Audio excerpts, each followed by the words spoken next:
Question है, तू जिंदा है तो कविता में कवि ने लोगों से क्या आग्रह किया है।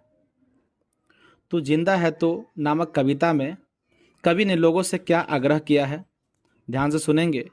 तू जिंदा है तो कविता के माध्यम से कवि शंकर शैलेंद्र लोगों से यह आग्रह किया है कि हमें सभी दुखदायी पलों को भूलकर उन्नति की शिखर की ओर बढ़ना चाहिए। तो जिंदा है तो कविता के माध्यम से कवि शंकर शैलेंद्र हम लोगों से यह आग्रह किया है कि हमें सभी दुखदायी पलों को भूल जाना चाहिए और उन्नति की शिखर की ओर बढ़ना चाहिए।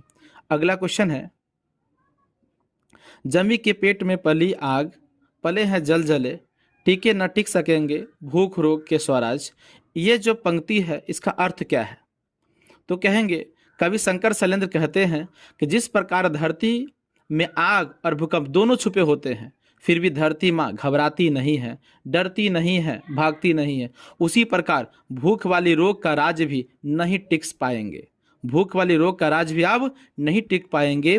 विपत्ति के सिर कुचल कर हमेशा हम आगे बढ़ते रहेंगे। यह हमें संदेश लेना चाहिए। अगला क्वेश्चन है, तू जिंदा है तो शीर्षक कविता क्या प्रकट करती है। तू जिंदा है तो शीर्षक कविता क्या प्रकट करती है। आंसर लिखेंगे, तू जिंदा है तो शीर्षक कविता शंकर शैलेंद्र के द्वारा रचित है। यह कविता मनुष्य के गहरे जीवन राग और उत्साह को प्रकट करती है। यह कविता मनुष्य के गहरे जीवन राग और उत्साह को प्रकट करती है। अगला क्वेश्चन है, तू जिंदा है तो शीर्षक कविता में सुबह और शाम के रंगीन आसमान को चूमकर यह धरती क्या कह रही है। तू जिंदा है तो शीर्षक कविता में सुबह और शाम के रंगीन आसमान को चूमकर यह धरती क्या कह रही है।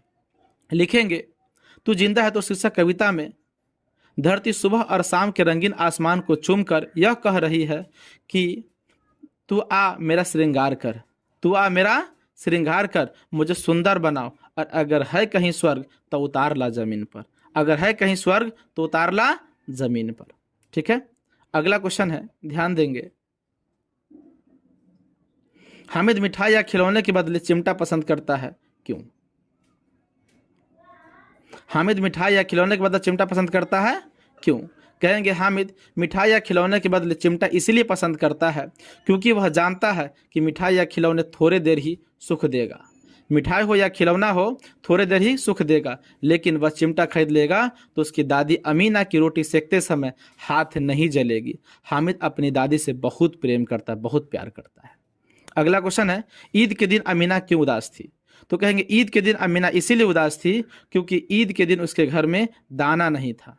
इस पावन पर्व के दिन उसके पास पैसे भी नहीं थे। उसे इस बात का दुख था कि